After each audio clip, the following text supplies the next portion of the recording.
Book your land at Lal Chowk. Small house near Sonmarg. Bharat Ratna for Narendra Modi. Mission Kashmir हुआ पूरा, अब PoK की है बारी. ये कुछ रिएक्शन थे जब मोदी गवर्नमेंट ने जम्मू एंड कश्मीर स्टेट के स्पेशल प्रिविलेजेस को हटा दिया एक प्रेसिडेंशियल ऑर्डर के द्वारा. और इसी से उन्होंने अपने फाउंडर श्याम प्रसाद मुखर्जी का सपना पूरा कर दिया, जब उन्होंने ये कहा था कि एक देश में 2 प्रधान, 2 विधान और 2 निशान नहीं हो सकते. कई लोग अमित शाह और नरेंद्र मोदी को इस हिस्टोरिक डिसीजन के लिए कॉन्ग्रेचुलेट कर रहे हैं और कह रहे हैं कि इस डिसीजन की वजह से अभी कॉन्फ्लिक्ट खत्म हो जाएगा. पर क्या ऐसा होगा?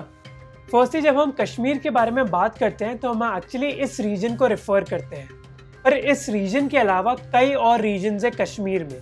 जम्मू एंड कश्मीर स्टेट को कुछ स्पेशल पावर्स दी गई थी इंडियन कॉन्स्टिट्यूशन के अंडर, जिसकी वजह से उनका एक सेपरेट कॉन्स्टिट्यूशन है. लैंड खरीदने के लिए रिस्ट्रिक्शंस है बाहर के लोगों के लिए, और यूनियन ऑफ इंडिया कुछ ही अफेयर्स को कंट्रोल कर सकता है, जैसे फॉरेन अफेयर्स और डिफेंस.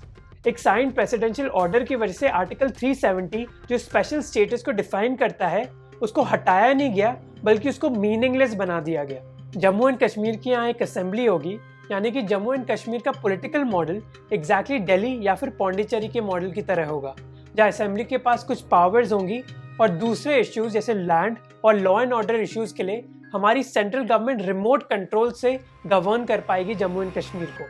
वहीं लद्दाख चंडीगढ़ और दमन एंड दीव जैसी यूनियन टेरिटरीज की तरह होगा, जहां फुल कंट्रोल सेंट्रल गवर्नमेंट का ही होगा एक लेफ्टिनेंट गवर्नर के द्वारा. कई लोग बोल रहे हैं कि इस डिसीजन से कश्मीर की प्रॉब्लम पूरी तरह सॉल्व हो जाएगी, पर यह डिपेंड करता है कि आप कश्मीर की प्रॉब्लम को डिफाइन कैसे करते हो. सबसे पहले कश्मीर की वैली के बारे में बात करते हैं. अमित शाह ने कहा कि आर्टिकल 370 की वजह से जम्मू एंड कश्मीर में कई लोग मारे गए हैं, उधर हैवी करप्शन रहा है और लोग इकोनॉमिक डेवलपमेंट का फायदा नहीं उठा पाए. मीडिया रिपोर्ट के हिसाब से उधर एक इन्वेस्टमेंट फोरम प्लान किया जा रहा है. और अमित शाह ने कहा कि जब उधर की सिचुएशन नॉर्मल हो जाएगी तो जम्मू एंड कश्मीर को स्टेटहुड वापस दे दिया जाएगा. पर ये सारी चीज़ें दर्शाती हैं कि शायद हमारी अंडरस्टैंडिंग कश्मीर के कॉन्फ्लिक्ट के बारे में पूरी नहीं है. कश्मीर का इशू एक इकोनॉमिक डेवलपमेंट का इशू नहीं है, बल्कि ये इशू इसलिए है क्योंकि कश्मीरीज को इंडियन स्टेट पर इतना भरोसा और कॉन्फिडेंस नहीं है. पर आर्टिकल 370 हटाने से ये भरोसा या कॉन्फिडेंस बढ़ नहीं जाएगा. पूरी स्टेट पर एक कर्फ्यू इम्पोज करने से, सारा कम्युनिकेशन बैन करने से और मेन स्ट्रीम लीडर्स को हाउस अरेस्ट करने से ये भरोसा उल्टा और खत्म हो जाएगा. कई लोग कह रहे हैं कि डेमोग्राफिक चेंज से या फिर इकोनॉमिक डेवलपमेंट से ये कॉन्फ्लिक्ट को सॉल्व किया जा सकता है, पर वर्ल्ड में कई एग्जाम्पल्स हैं जो दिखाते हैं कि इन दोनों चीज़ों से कॉन्फ्लिक्ट सॉल्व नहीं किया जा सकता. ये हमने देखा था पैलेस्टाइन के कॉन्फ्लिक्ट में, जब डोनाल्ड ट्रंप को ये लगा था कि इन्वेस्टमेंट इंक्रीज करने से पैलेस्टीनियन इकोनॉमी में इस कॉन्फ्लिक्ट को सॉल्व किया जा सकता है, पर उनका ये इन्वेस्टमेंट प्लान नाकाम रहा. इस माहौल में जहाँ इंडिया में प्राइवेट इन्वेस्टमेंट गिर रही है, कोई कश्मीर में क्यों इन्वेस्ट करेगा, जो वर्ल्ड का सबसे ज्यादा मिलिटराइज्ड एरिया है और जहाँ एक टेरर अटैक की वजह से एक हाईवे जो श्रीनगर को दूसरी कंट्री से कनेक्ट करता है वो पूरी तरह मिलिट्री के कंट्रोल में है. अमित शाह आर्टिकल 370 को जिम्मेदार ठहराते हैं उधर के करप्शन के लिए, पर करप्शन को क्या होगा जब मोस्ट इन्वेस्टमेंट बस स्टेट गवर्नमेंट या यूनियन गवर्नमेंट से ही आएगी. और अगर इन्वेस्टमेंट और पैसा कॉन्फ्लिक्ट सॉल्व कर सकते थे तो हांगकांग के लोग वो सड़कों पर आकर विरोध क्यों कर रहे हैं चाइना के खिलाफ. और डेमोग्राफिक चेंजेस जो चाइना ने किए हैं तिब्बत और जिंजियांग प्रोविंस में, उनसे हमें ये समझ मिलती है कि ये डेमोग्राफिक चेंजेस बहुत एक्सपेंसिव होते हैं और इतने सक्सेसफुल भी नहीं होते. 2000 से 2009 तक चाइना ने करीब $200 बिलियन खर्च करे मुस्लिम डोमिनेटेड जिंजियांग प्रोविंस में उधर की पॉपुलेशन को कंट्रोल करने के लिए. पर इंडिया के पास इतना कैश रिजर्व नहीं होगा जो चाइना के पास था, जिसकी वजह से चाइना ने हान पॉपुलेशन जो जिंजियांग में बस 6.2% थी 1945 में, उनको बढ़ाकर 41% कर दिया था 1982 तक. इंडिया के एक्स रॉ चीफ ने कहा है कि इस डिसीजन से वायलेंस बढ़ जाएगा कश्मीर में, और एक रिटायर्ड लेफ्टिनेंट जनरल ने यह भी कहा है कि अब कई रीजन्स में कश्मीर की इंसर्जेंसी वापस आ सकती है. गवर्नमेंट ने भी शायद ये रियलाइज कर दिया था इस वायरल फोटो में. पर हमें ये ध्यान देना चाहिए कि आर्टिकल 370 की वजह से कश्मीर की ये करंट सिचुएशन नहीं थी, और इसको हटाने से वो सिचुएशन बदल नहीं जाएगी. इस चीज़ के लिए कोई मैजिक सोल्यूशंस नहीं है. ओनली लॉन्ग टर्म सोल्यूशन है कि इंडियन गवर्नमेंट को इंडियन स्टेट और कश्मीरीज के बीच में जो भरोसा कम है उसको बढ़ाना होगा. और जब तक ऐसा नहीं होगा तब तक अगर आर्टिकल 370 हो या ना हो, ग्राउंड सिचुएशन कश्मीर वैली की चेंज नहीं होगी. ये बात थी कश्मीर वैली की, पर जम्मू एंड कश्मीर के दूसरे रीजन्स में मोस्टली लोग खुश हैं. जम्मू और लद्दाख के रेसिडेंट्स खुश हैं क्योंकि कई सालों से वो डिस्क्रिमिनेटेड फील करते थे कश्मीर वैली के पॉलिटिशियन से। बल्कि जो कारगिल एरिया के लोग हैं वो इस डिसीजन से खुश नहीं हैं, क्योंकि अब उनको लगता है कि लद्दाख रीजन में लद्दाखी लोग ज़्यादा डोमिनेट करेंगे कारगिल लोगों के ऊपर। कश्मीरी महिलाएं जिनको इतनी राइट्स नहीं मिलती थी आर्टिकल 370 के अंडर, कश्मीरी पंडित्स जो 3 दशक पहले कश्मीरी मिलिटेंसी का शिकार बने थे, और वाल्मीकि सफाई कर्मचारी जो कई सालों से गवर्नमेंट जॉब्स के लिए स्ट्रगल कर रहे हैं, वो सभी इस डिसीजन से खुश होंगे।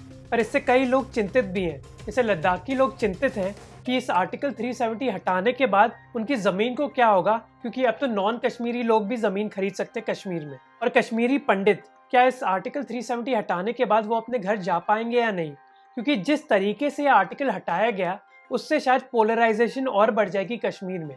और कई लोग ये भी सोच रहे हैं कि जम्मू और लद्दाख के रेसिडेंट्स की ज़िंदगी में ज़्यादा बदलाव आएगा, क्योंकि अब उनका रिमोट कंट्रोल श्रीनगर से दिल्ली चले गया है। तो क्या ये डिसीजन कश्मीर कॉन्फ्लिक्ट को सॉल्व कर पाएगा या नहीं, इसके पीछे भी कई सवाल हैं। पर ये सवाल इतने सामने नहीं आ रहे। इसके पीछे मेन कारण है जो रिएक्शन रहा है इस डिसीजन का हमारे पॉलिटिकल लीडर्स के बीच और हमारी जनरल पॉपुलेशन के बीच। नेशनलिस्टिक इश्यूज पर बीजेपी हरदम फ्रंट फुट पर खेलती है और ऑपोजिशन पार्टीज बस केवल रिएक्ट कर पाती हैं बीजेपी के गेम पे। कांग्रेस का ऑफिशियल स्टैंड बीजेपी के डिसीजन के खिलाफ था, पर कई हाई प्रोफाइल कांग्रेस के लीडर्स ने बीजेपी के इस डिसीजन को सपोर्ट किया है। आम आदमी पार्टी जो अपनी पूरी पॉलिटिकल जिंदगी में दिल्ली की स्टेटहुड के लिए डिमांड कर रही थी, उन्होंने बिल्कुल क्रिटिसाइज नहीं किया बीजेपी के डिसीजन को जब एक दूसरी स्टेट यूनियन टेरिटरी में तब्दील हो गई। इस चीज के पीछे मेन कारण ये हो सकता है कि आम आदमी पार्टी जानती है कि अगर वो इस डिसीजन को क्रिटिसाइज करते तो उनको कई वोटर्स के खिलाफ जाना पड़ता, जो उनके लिए बहुत ही भारी साबित हो सकता था नेक्स्ट ईयर के असेंबली इलेक्शंस के लिए। जहां मोदी गवर्नमेंट के इस डिसीजन की वजह से इंडियन ऑपोजिशन डिवाइड हो गई, वहीं मोस्ट इंडियन पॉपुलेशन इस इशू पर यूनाइट हो गई। पर इंडियन पॉपुलेशन के रिएक्शन से हम दो डेंजरस चीजें समझ सकते हैं। जो वाइडस्प्रेड सपोर्ट मिला है बीजेपी गवर्नमेंट को इंडियन पब्लिक से, वो कंफर्म करता है कि इंडियन लोग माइंड नहीं करते एक अथॉरिटेटिव सेंट्रल गवर्नमेंट। इनफैक्ट शायद उनको चाहिए कि एक गवर्नमेंट अथॉरिटेटिव हो। कई लोग डेमोक्रेसी और डेमोक्रेटिक इंस्टीट्यूशंस को एक बोझ की तरह समझते हैं जो इंडिया को उसकी पोटेंशियल रीच करने के लिए रोक रहा है। अगर जो ऑब्जेक्टिव हो वो सही हो, तो जो तरीका यूज किया जाए उस ऑब्जेक्टिव को अचीव करने के लिए, चाहे वो अनडेमोक्रेटिक क्यों ना हो, पर वो इतना मायने नहीं रखता। पर ये बहुत डेंजरस हो सकता है। इसकी वजह से हमारी सरकार एक कॉलोनियल माइंडसेट डेवलप कर सकती है, जहां उनको ये लगने लगेगा कि हर राज्य और हर तरीके के लोग के लिए वही जानते हैं कि क्या सही है और क्या गलत, और वो कोई भी रूल इम्पोज कर सकते हैं बिना किसी कंसल्टेशन के। ऐसा ही एटीट्यूड ब्रिटिशर्स रखते थे इंडियंस के लिए, और आज ये कश्मीर के साथ हुआ है, हो सकता है कल किसी और राज्य के साथ हो। और ऐसा ही कॉलोनियल माइंडसेट कई व्हाट्सएप फॉरवर्ड्स में भी देखा गया, जहाँ लोग कश्मीरीज के लिए नहीं पर कश्मीर के लिए ज़्यादा चिंतित हैं।